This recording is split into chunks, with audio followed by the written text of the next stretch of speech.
What's good, everyone? VenomousStare back with Neeb replays. This time he's facing off against LiquidTLO. This is Neeb in the top right of Defender's Landing, and in the bottom left, Dario, LiquidTLO. We saw Neeb last series. I casted against Sort of, and Sort of was trying to go for the Hydra Bane style, which has been receiving a lot of play from Zergs recently against Protoss. And on Stefano's stream, I've even seen it sneak in against Terran.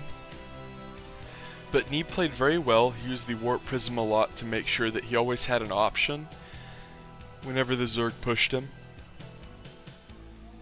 TLO's trying to move out here to take his hatchery, but Neeb very intelligently is going to block it. Now this means that TLO kind of has to either bring another drone down to try to take his natural at his third, take his natural over here. It's just irritating because ideally Dario, TLO, wants to just be able to start spreading creep and get his normal queen timings going. See a bit of a pause there happening in the tournament that this was played in. But the third base location is going to be the place where the natural gets started for TLO. Gateway expand for Neeb, boom, there's the Nexus. And in typical Neeb fashion, 16 workers on minerals. And this probe has been very annoying. It might not seem like it, but anytime you can run in and block the natural expansion for Protoss, or for Zerg, excuse me, as Protoss, it's a big deal. Because everything Zerg does, especially involving their macro and drones and queens, is habitual. And if you can kind of throw a wrench in their plan and make it where their build is all weird and off, that can be advantageous, especially in a tournament like this, where a player, even as experienced as TLO, is going to be more inclined to be nervous. Fourlings out here for TLO. They are in egg form. Couple queens coming.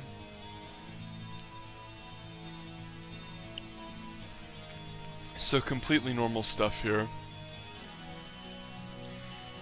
Neeb kind of knows the timings and knows when he has to leave with the probe.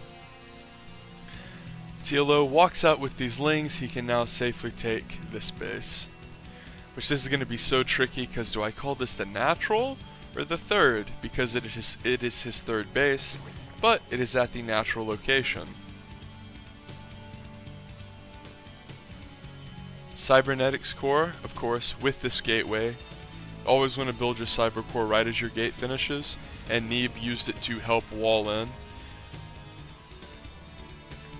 2 gas in the main, and he's scouting around with an adept. Now on this map, it is interesting to see how Protoss walls in, as we see the phase shade gets cancelled, and a spore gets made to try to save the drone here for TLO, and another phase shade gets thrown out. It's pretty hard to catch adepts without ling speed, but I think with creep, TLO did some damage, but the adept does get away. Speed though, he might actually be able to run it down. Robo and Twilight are on the way for Neeb. So like I was saying earlier, as we see the lings do actually run that down, they could get in here. Photon overcharge comes, but huge scouting info there for TLO. So what I was saying earlier is I think it's interesting on this map, Defender's Landing, where people put their initial buildings because of how big this natural is. I mean, there's a huge ramp here, there's another ramp here. This isn't really a ramp, I guess, more of just a hole. But a lot of people will try to rush out a unit to start to damage this cooling tower. They'll make sure they get a very diligently quick mothership core so they can just run it over and start to whack away at this cooling tower. But Neeb, of course, did a little wall in and then walled in over here. Now, the problem with walling in over here is you have to use your tech buildings to do so. So all your Zerg opponent has to do is run up and they see the tech that you made. And TLO did that, of course. He sees the Robo, he sees the Twilight, and this pretty much is indicative of Archon drop. I know that Neeb does this Archon drop build quite a bit.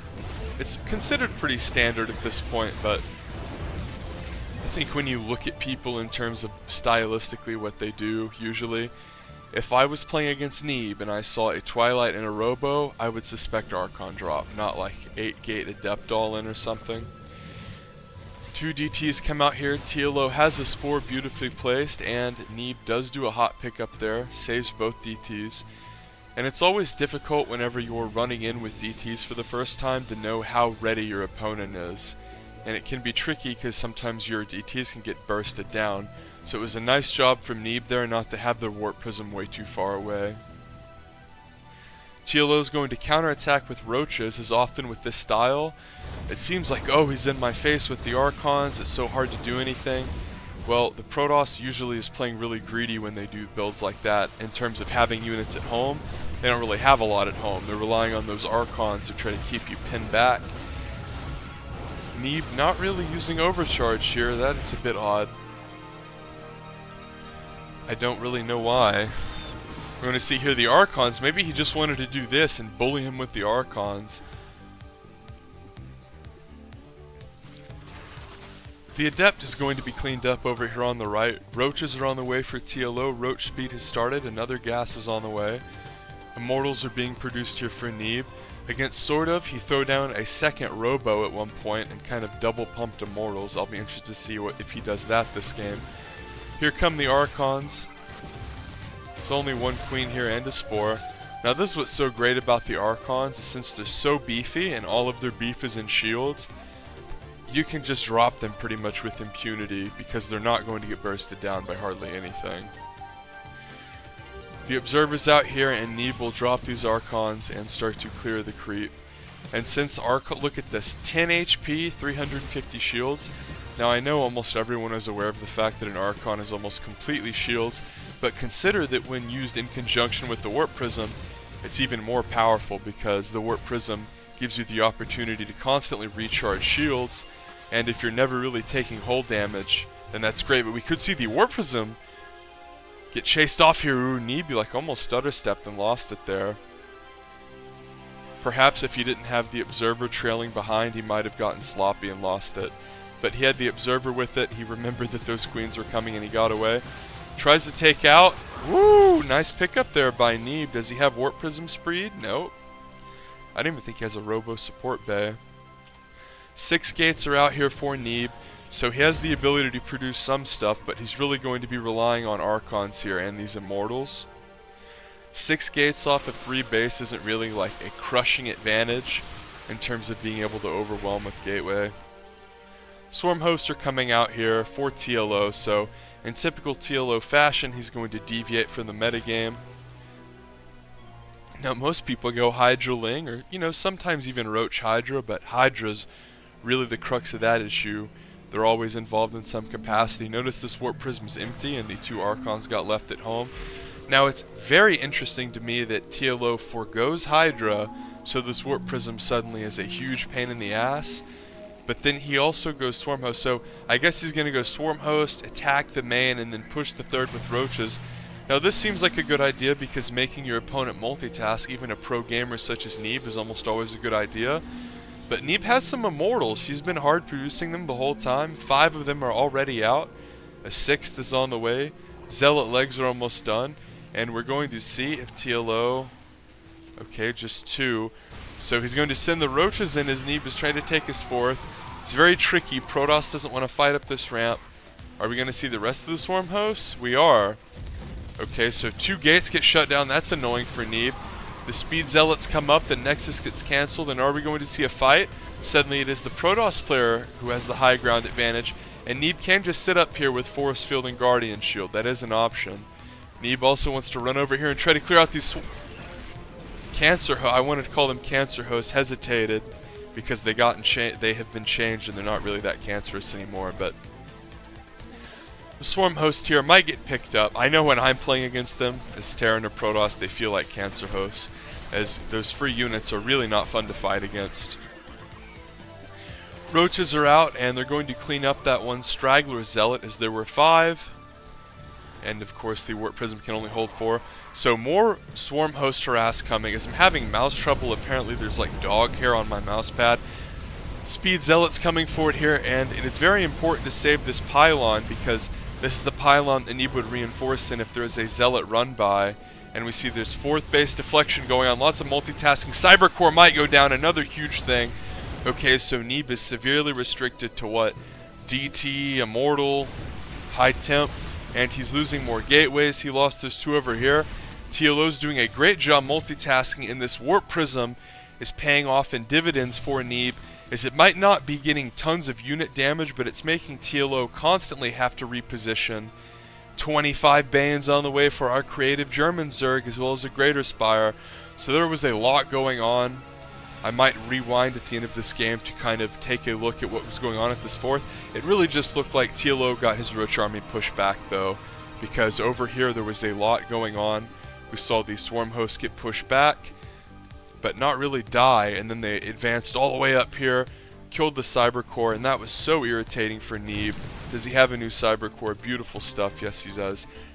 Now, I've noticed in Neeb's play, if ever he's in risk of losing the Cyber Core, he will literally just build one immediately in his main before he even loses it. So he could have started that, and I might not have even noticed. So boom, huge run in here of Lynx for Dario, the Liquid Zerg. And the Tempest will mow down those pylons, and the +2 could die. Photon Overcharge comes down. Now that is moderately helpful, as the Zerglings do not have attack upgrades. Thank the good Protoss gods for that. And the Swarm Hosts were running over to the east side of the map, and the Lings start to die a bloody death. Now the Forge did die. A few pylons died. Now it is very annoying as Protoss if the Zerg player diligently snipes your pylons, because what if TLO runs in with a bunch of Lings again? There's not going to be a pylon to overcharge or warp in.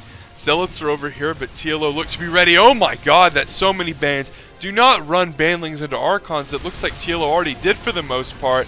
And because Banes will run into Archons, TLO doesn't really have a whole lot of army here, as the Overlords are kind of obstructing intentionally. Neeb's going to run right below the Broodlords.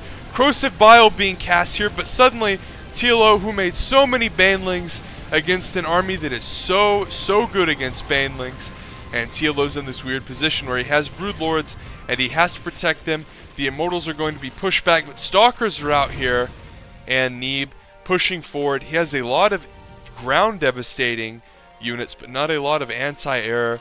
Let's go to the unit, and by unit I mean structure, of course, tab. You see a Stargate? Yeah, so he's going to need a lot of Stalkers here to deal with these Broods. And Dario is going to try to defend his base over here, but he just has a few Broodlords. He's trying to morph more. There we go. TLO trying to morph more Broods, but a big blink, like the big baller brand shoe. It's going to destroy the base here for TLO. Another big blink. The Broods are in huge peril here, as it looks like TLO might be broken, plummeting down in supply, and EGG's. So one of the interesting things that I want to note about this game is just how downright and dirty it got near the mid-game. And it was really so far ago. I'm just going to rewind a little briefly. And this camera suddenly became very, very weird. I feel like I'm in a cinematic of sorts. And this is like a Treehouse of Horror episode, because I'm hitting the key to reset the camera and it just keeps getting more weird. We like completely crossed the third axis at this point. I don't even know what the hell's going on. So over here, I mean, this is like, I'm not actually motion sick, but this is giving me like the StarCraft 2 equivalent of motion sickness. The ability to move the map around this much. Because remember, back in the day, back in Wings of Liberty, you couldn't even zoom out. It was very, very restricted, I would say. There were less layouts. I like to stick to a pretty standard layout when I cast my games. I don't like a big obnoxious one here at the bottom, because I think that whenever you jump into your observing replays, as we see here, a lot of Banes go into Archons. I don't know why TLO made so many Banes. And by the way, to finish that thought, I like the default layout because I don't like everything to be different. For instance, some of the layouts don't have the minerals in the top right. I hate that. That would be like if you were to watch a baseball game and the scoreboard would be like at the very bottom where you would expect a ticker to be. I don't like it. So TLO, in a very Nesty-like decision, decided to make a bunch of speed Banes instead of just making more Broods. This is a reference to a Nesty MVP game. And I just want to rewind a little bit. A little bit more. I mean, we might as well, right? So there are so many Banes, 25 Banes. You're like, oh, that's not that many Banes. Guys, TLO doesn't really have upgrades. So he's fighting at somewhat of a disadvantage to begin with, and what do you know? Banelings are gas intensive. Archons are also gas intensive, but you can crash about, I mean, I'm really bad at math, but to be hyperbolic, probably like 20 Banelings into an Archon. Okay, so let's look at the supply here. Neeb does have an advantage in TLOs trying to tech into Broodlord, and there are not a lot of Corruptors out. The weird thing is between TLO's Swarmhost and Banes, there's just not enough sturdy, beefy units to go into a real Broodlord transition here. So let's see what happens. Okay, there's half the Banes. There's 75% of the Banes. And the rest of the Banes. So they didn't kill anything. They got that Archon down to 1 health and the Ling killed it. So that's why, now I know it would be cliche to say that's why you don't see Banelings versus Protoss whenever Hydra Baneling is really a big part of the metagame and what everyone is doing. But we can see here, I guess a better way to phrase that sentence that would inspire much less ire from Protoss players, pun intended, is Archons are so powerful. We see Neeb went for this Archon heavy composition, and Immortal 2. Archons, sometimes, this isn't really frequent, but we see, oh, Mass Roach can kind of do okay against Archons because they can kite. If you mix in a lot of Immortals, not really the case. Make sure you subscribe for more.